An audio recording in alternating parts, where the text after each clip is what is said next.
Welcome back, friends, to the Michael D. Show. We're in the Beyond Publishing Studios here in Dallas, and I'm so excited about our next guest. Ilona is originally from Russia, but she's here today from Minnesota. She's a best-selling author, a TEDx speaker, an international speaker, and she's the CEO of IP Resilience and Global Magazine. She's a master life coach and God's masterpiece. She's been featured on Fox News, CBS, Forbes, NBC, Powerhouse, and Influence Magazine. Ilona, it's so great to have you here today. Hi, Michael. Good to be here, of course. Love it. Now, you've been writing and publishing a lot of books. How many books have you penned? Right now I have 5 that is being published, but I still have like 7 on works. So my goal is to be 10 times best-selling author with 12 publishing books. Now, you're not just writing books to throw them out there and say you did it. You're actually impacting people's lives. Correct. What kind of feedback are you getting from women, but also from men, with these books? What my message is about identity. I call myself as identity guru because I don't just talk about things. I combine smarts and also my experience with it. So what we do is I talk to the people who have the PhD, who are poor in their resources and who are hungry to do something in their lives, and also who are determined and persistent to go after their dreams. That's very powerful. Now, you're not taking just a motivational self-help approach. You actually have the spiritual dimension. Tell me a little bit about that. Well, 22 years ago, after, or actually more than that 22 years ago, I became, associated with, and wanted to do God's ministry to share His love with others as well. And I've been called to become a pastor and wanted to just impact the world in a different aspect. Usually people, when they see facade of the person, they also need to see and connect with their heart. And that's what my message is. Do not lose your identity. You still can love God the way you want to love God without losing who you are. Now, you speak a lot about rejection in your book. What role did rejection play in your life? Rejection is a part of, I think, everybody's life. Nobody likes to see the word no. No, they think it's like everything is shut down in front of you. But I was rejected by my grandparents because my skin tone, my eyes did not match the Armenian culture. Wow. Therefore, I was rejected. I was never been rocked to sleep or was fed. My dad didn't want me because his first child is a girl and he wanted a boy. Oh. I was rejected entering to the universities in Georgia because of my Russian last name. My boss told me that I cannot pursue education because it's too much for me. Oh, wow. My doctor told me that I cannot run or do anything heavy with my legs. Wow. And I use that power of no, every single closed door inside of me. I digged deeper for who I am, and guess what I achieved? I ran the triathlon and marathon. I went to the beauty pageant and won that after people called me ugly. I went to the university and finished that in 1 year with a 4.0 GPA. Wow. Became a student speaker in there as well too. So you started your master's program as you were doing your bachelor's program. Correct, yes. They were like, now you're working on your doctorate, I think, yes, right? Yes. Oh my goodness, congratulations. Now you have a very historic story of your great-grandparents in the Armenian Genocide. Tell us that. Armenian Genocide. Every time I speak about Armenian, people usually are asking, where is Armenia? Is it American, Albania? I'm like, no. What I want the message to be shown or known to people is about where is Armenia and what Armenia is all about. What I want them also to know that Armenia is the first country in the world that officially accepted Christianity. Right. Armenia is the place where Noah's Ark had landed on top of the Mount Ararat, and the history had unveiled from there.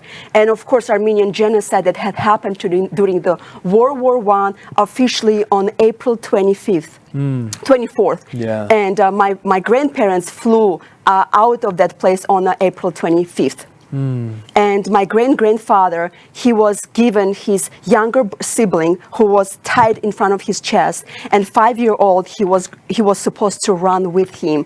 But what happened? After the Ottoman Empire Turkish beheaded his parents in front of his eyes, he was running. He was running. While he was running, his brother 5-year-old brother got, disappeared. And at that moment, he had to make the decision. Do I keep running and save my life and the life of the 2-year-old around me?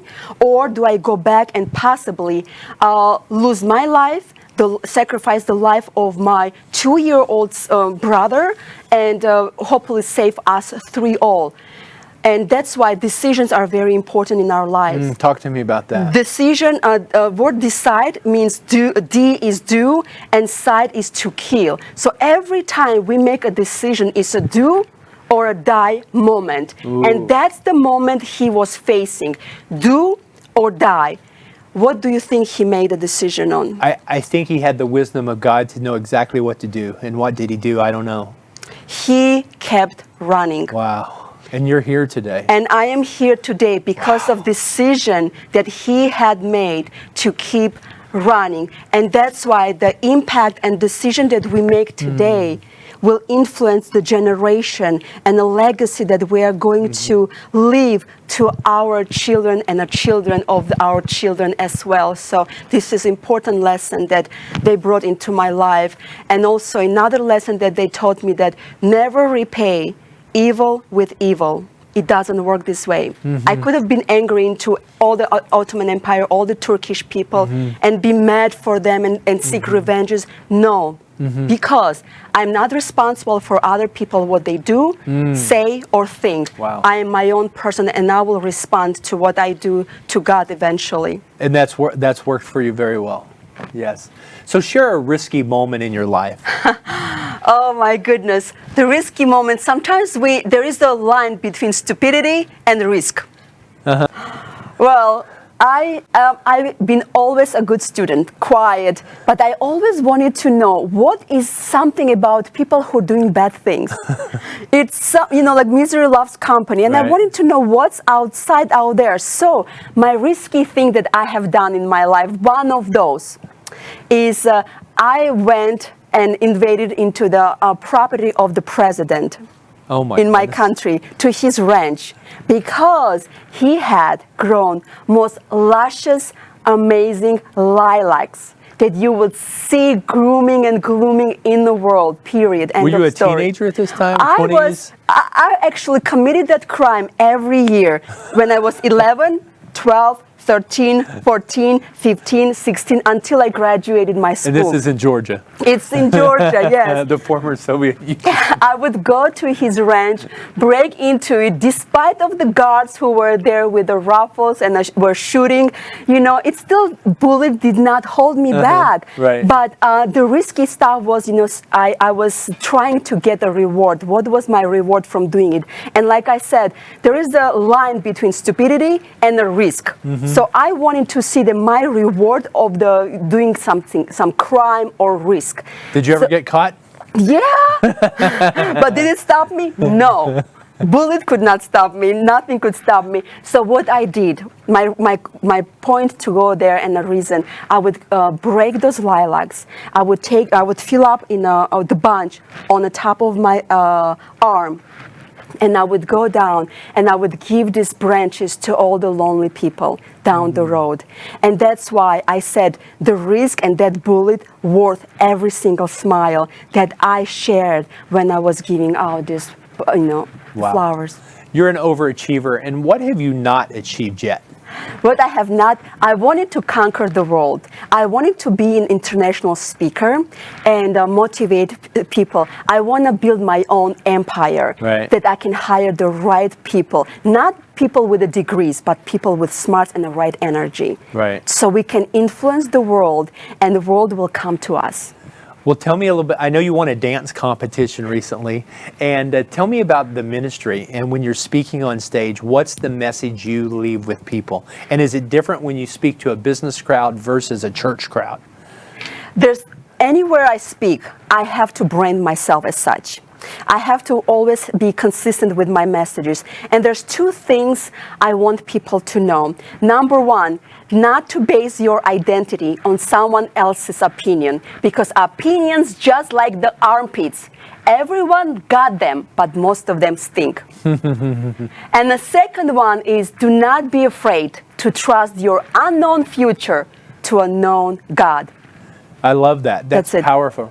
Well, we're here with Ilona, and I'll let you say your last name. Parunakova. You got that. So Google her, find her, follow you. What's the best way for them to find you, hire you, have you on their podcast? So the first one, they can connect with me on IG. It's IP Resilience. On the website is www.ipresilience.com or www.ilonaparunakova.com. Well, that's exciting. Thanks so much for being here. We want to have you back in the future. Yes, excellent.